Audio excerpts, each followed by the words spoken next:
Unit 3, Video Lecture 3, Atomic Mass and Weighted Average. What's the difference between the mass number and the atomic mass? The mass number is the sum of the protons and the neutrons in the nucleus, while the atomic mass is the weighted average of all of our naturally occurring isotopes. So which one do we find on the periodic table? Well, the bottom number on the periodic table, if we look at carbon being C12.01, this number is the atomic mass. It's unrounded. It's usually a decimal. To get the mass number, we round the atomic mass. So 12.01 rounded to the nearest whole number would be 12. So our mass number of carbon would be 12. Not all atoms of a given element have the same number of protons and neutrons. Sometimes the mass is different. If an atom has the same number of protons, but different number of neutrons, it'll have a different mass, and it's called an isotope. If we consider hydrogen 1H1.01, the atomic number of hydrogen is 1, meaning that it has 1 proton. We know that the mass number equals the number of protons plus the number of neutrons. So if 1 is the mass number and there's 1 proton, it must mean that there are 0 neutrons, as we see here. This isn't true for all hydrogen atoms. There is an isotope of hydrogen called hydrogen 2 that has the 1 proton and the 1 neutron, giving it a mass of 2. Recall that a proton has a mass of 1 AMU, and a neutron has a mass of 1 AMU. There's also a third isotope, hydrogen 3, still made up of our 1 proton, but this time it has 2 neutrons. Notice in all of our isotopes, the same common theme, 1 proton. It's the proton that gives an element or an atom its identity. If we look at helium, this atom of helium has 2 protons, as it should, with only 1 neutron, giving a mass of 1, 2, 3 AMU, hydrogen 3. But on the periodic table, we see hydrogen is 2 He 4.00. This is because the more common isotope of helium has still the same 2 protons, but has 1 neutron and a second neutron, giving it a total mass of 4. Lithium, an atomic number of 3, has 1, 2, 3 protons with 1, 2, 3 neutrons, which is why lithium has this mass number of 6.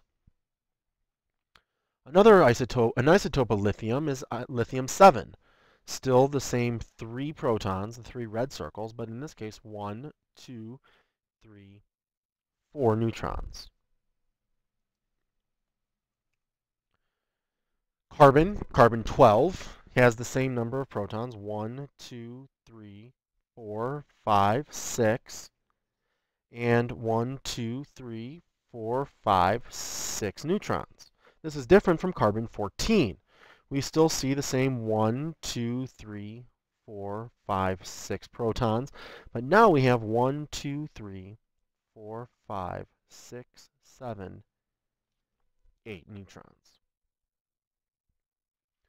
When we consider carbon-12 and carbon-14, one of the things that we can see is we know that 6, the 6 down here, this is the atomic number. So 12 is the mass number. You don't have to worry about it being A. don't have to worry about this A and Z here. Just realize that the mass number is on top and the atomic number is on the bottom. When we write chemical formulas this way, it's called isotopic nomenclature. Nomenclature just simply refers to some sort of naming system. So if we look at silver, one of the things that is beneficial is that since we have the mass number here and the atomic number here, we know that mass number equals protons plus neutrons. So if we simply subtract these,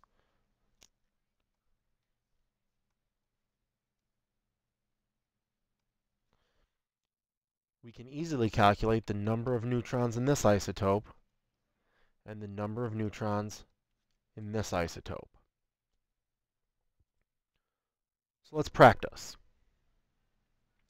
We have three naturally occurring isotopes of potassium: potassium-39, potassium-40, and potassium-41.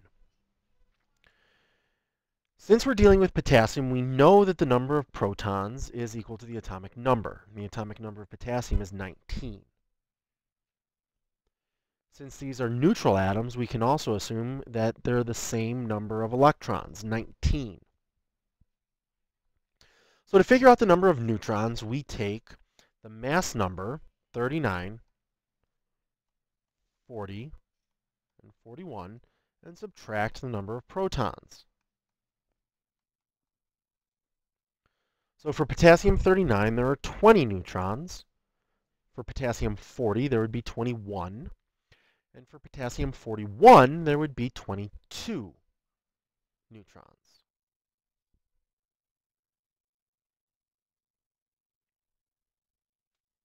So let's write the following elements in isotopic nomenclature and practice a little bit finding the number of protons, the number of neutrons, and the number of electrons. Beryllium. The atomic symbol for beryllium is Be. Its atomic number is 4. So should we put a 4 down here or 4 on top? The atomic number goes on the bottom. The mass number goes on the top. The atomic mass for beryllium is 9.01. So the mass number here would be 9.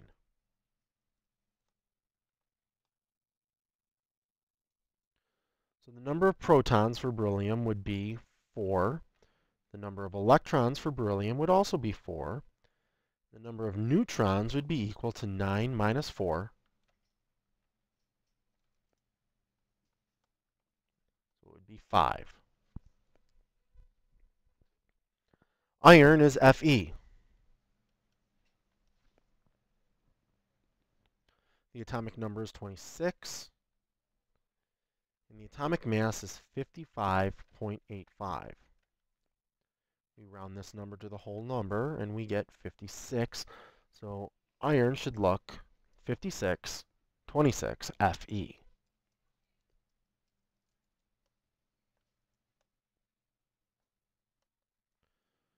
The number of protons is 26. The number of electrons is 26. And the number of neutrons is equal to 56 minus 26, 30.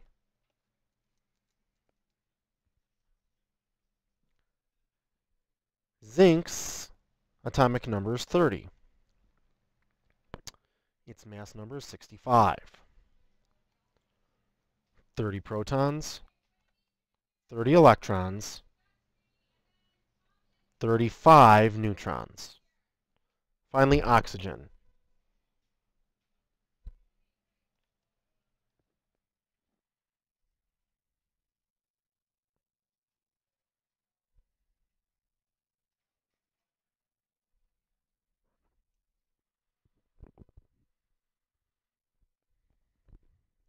So how do we determine that number that shows up on the periodic table? We use what's called a weighted average, and the weighted average takes into account the amount of a substance, or the percent abundance. Okay? How much of an atom is how much of all the carbon is 12, how much of all the carbon is 14. What we do is we know that the relative amounts are 98.8% carbon 12, 1.1% is carbon 14. So our first step here is to multiply the mass numbers times the amount. So 12 times 98.8% is 11.68. 14 times 1.01 is 0.15. The second step is to total these averages.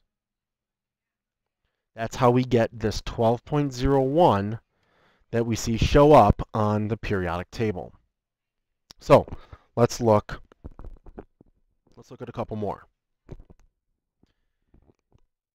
Element X has two isotopes, isotope 6 and isotope 7. The mass of isotope 6 is 6.015 AMU with a percent abundance of 7.5%. The mass of isotope 7 is 7.016 AMU and has a percent abundance of 92.5%.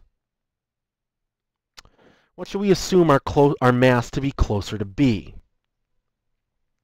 We just assume the mass to be closer to 7 because 92% of this element is isotope 7.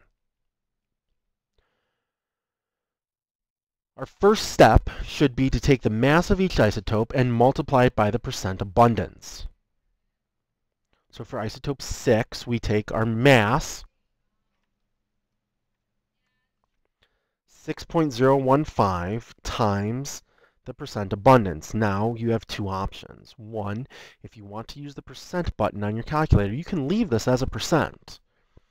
If you don't want to, you can change it to a decimal like we did here.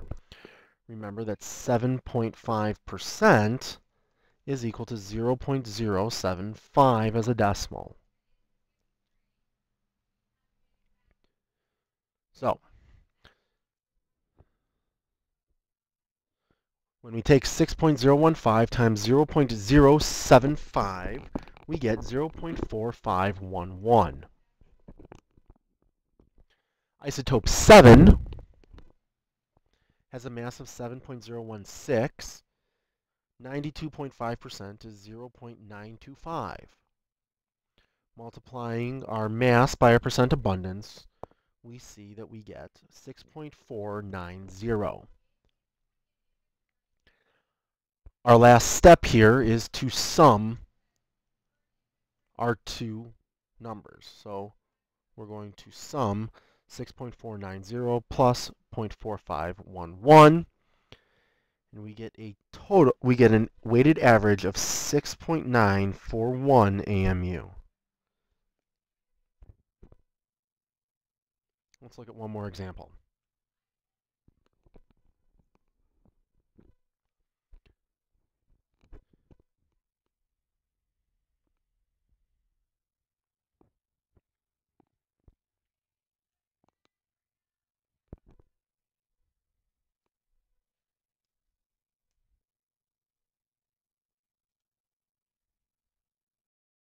Our last example, we have three isotopes, isotope 12, isotope 13, and isotope 14. What is 99.27% as a decimal? So for isotope X, we take 12.00 times 99.27%, written as a decimal, and we get 11.91. We can take isotope 13, the mass of isotope 13, and 0.67% as a decimal, and we get 0.0871. And 0.06% as a decimal, multiplied by our mass of 14, we get 0.0084 AMU. Sum total that, and we have a weighted average of this isotope as 12.01.